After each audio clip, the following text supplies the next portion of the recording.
Hi, it's Todd here, and I'd like to introduce you to the heart knives.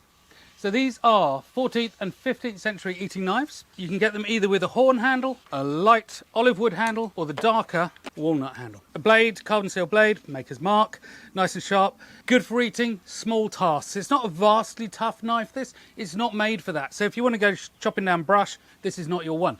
If you want to look really classy at the table, this is your one. So then we've got a brass bolster here, which is riveted through. That's all cleaned up, you'd never know it. Lovely little twist on it. Horn scales on this particular one. And then this heart piercing that goes all the way through.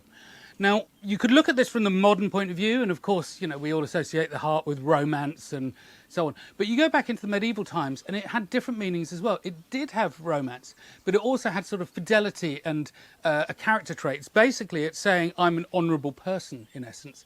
It can be feminine, absolutely it could be feminine, but you will also see the heart motif on lots of arms and armour, and particularly going through into the 16th and 17th century Scottish things. They were obsessed by putting on hearts on everything. And then it comes through with a double layer vegetarian leather scabbard, little heart motif here, and a bit of incised in decoration. And it will look fabulous on anyone's belt, whether it's over a pair of trousers, pair of hose, or whether it's over a skirt, kirtle, dress, whatever.